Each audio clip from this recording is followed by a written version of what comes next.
കരടിയും തേനീച്ചകളും. വിശന്നു വലഞ്ഞ ഒരു കരടി കാട്ടിൽ ഇര തേടി നടക്കുകയായിരുന്നു.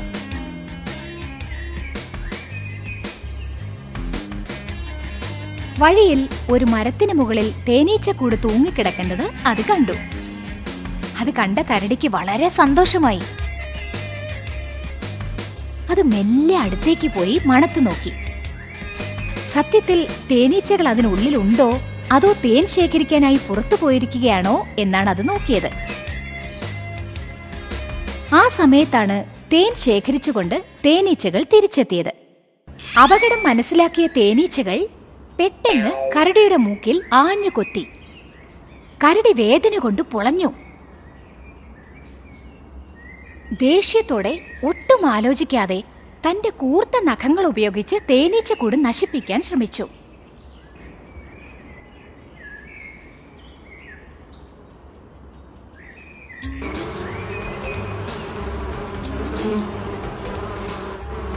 തേനീച്ചക്കൂടിൽ തൊട്ട ഉടനെ ആയിരക്കണക്കിന് തേനീച്ചകൾ അതിനെ ആക്രമിക്കാനായി പുറത്തു വന്നു. പാവം കരടി തന്റെ ജീവനും കൊണ്ട് അവിടെ നിന്ന് ഓടി. പക്ഷേ തേനീച്ചകൾ അതിനെ വേഗത്തിൽ പിന്തുടർന്നു. ഒടുവിൽ കരടിക്ക് തന്റെ ജീവൻ രക്ഷിക്കാൻ വേണ്ടി കാട്ടിലുള്ള കുളത്തിലേക്ക് ചാടേണ്ടി വന്നു. ഗുണപാഠം: അഹങ്കാരം കൊണ്ട് നിസ്സാര കാര്യങ്ങൾക്കായി വലിയ ആപത്തിൽ അകപ്പെടരുത്. മരം വെട്ടുകാരനും വനദേവതയും. ഒരു ദിവസം ഒരു പാവപ്പെട്ട മരം വെട്ടുകാരൻ അടുത്തുള്ള കാട്ടിലേക്ക് മരം വെട്ടാനായി പുറപ്പെട്ടു. മരം വെട്ടിക്കൊണ്ടിരുന്നപ്പോൾ തന്റെ മഴു കയ്യിൽ നിന്ന് പിടിവിട്ട് വഴുതിപ്പോയി. അത് അവിടെ ഒഴുകിക്കൊണ്ടിരുന്ന ഒരു നദിയിലേക്ക് വീണു. ക്ഷീണിതനായ മരം വെട്ടുകാരൻ കുറെ നേരം തന്റെ മഴു തേടി നോക്കി. പക്ഷേ അത് നദിയുടെ ആഴത്തിലേക്ക് വീണിരുന്നു. തന്റെ ഒരേ ഒരു ജീവിതമാർഗമായിരുന്ന മഴു അയാൾക്ക് നഷ്ടപ്പെട്ടു. മരം വെട്ടുകാരൻ നദീതീരത്തിരുന്ന് കരയാൻ ആരംഭിച്ചു. അയാളുടെ കരച്ചിൽ കേട്ട വനദേവതയ്ക്ക് അയാളോട് സഹതാപം തോന്നി.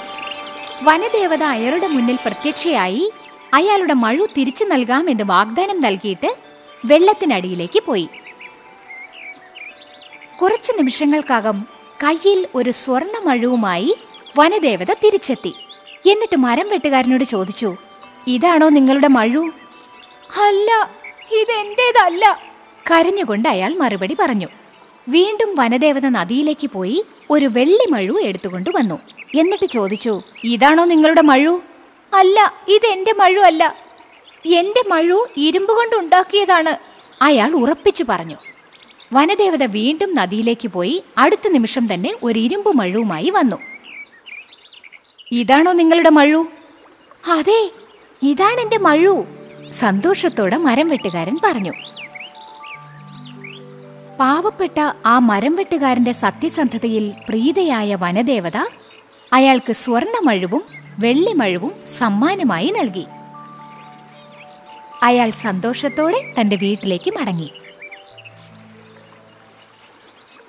ഗുണപാഠം: സത്യസന്ധതയുടെ പ്രതിഫലം മികച്ചതായിരിക്കും.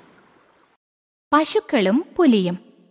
ഒരിടതൂർന്ന കാട്ടിൽ 4 പശുക്കൾ വസിച്ചിരുന്നു. അവരെപ്പോഴും ഒന്നിച്ചായിരുന്നു. എവിടെ പോയാലും അവരൊന്നിച്ചേ പോകാറുള്ളൂ. എത്ര വന്യമൃഗങ്ങളുടെ ഇടയിൽ നടന്നാലും അവർക്ക് ഒരുമയുള്ളതുകൊണ്ട് അവരെ ഉപദ്രവിക്കാൻ എല്ലാവർക്കും പേടിയായിരുന്നു.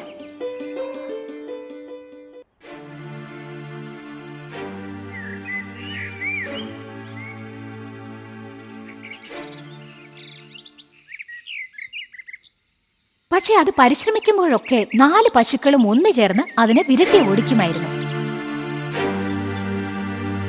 ഒരു ദിവസം പശുക്കൾക്കിടയിൽ ഒരു വലിയ വഴക്കുണ്ടായി. അന്ന് ഓരോ പശുവും ഓരോ വഴിക്ക് മേയാൻ പോയി.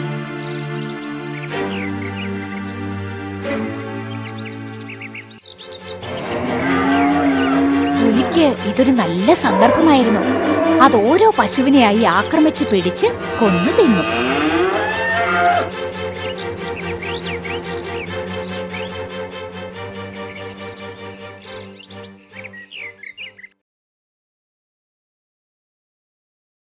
ഗുണപാഠം ഐക്യമത്യം മഹാബലം.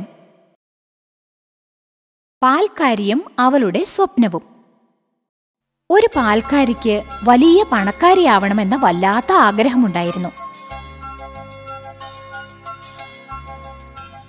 ഒരു ദിവസം അവൾ പതിവ് പോലെ പാൽ വിൽക്കാനായി പോവുകയായിരുന്നു. ഒരു കുടം നിറയെ പാലും തലയിൽ പിടിച്ച് അവൾ ഒരു സാങ്കല്പിക ലോകത്തിൽ നടന്നുപോയിക്കൊണ്ടിരുന്നു. അവൾ കരുതി, ഈ പാല് വിറ്റ ശേഷം ആ പൈസ കൊണ്ട് ഞാൻ കോഴികളെ വാങ്ങിക്കും. ആ കോഴികൾ മുട്ടയിടുമ്പോൾ എനിക്ക് ധാരാളം കോഴിക്കുഞ്ഞുങ്ങളെ കിട്ടും. എന്നിട്ട് ഞാനൊരു കോഴി വളർത്തൽ കേന്ദ്രം തുടങ്ങും. ആ വ്യാപാരം നന്നായി നടന്നാൽ ഞാൻ ധനികയാവും.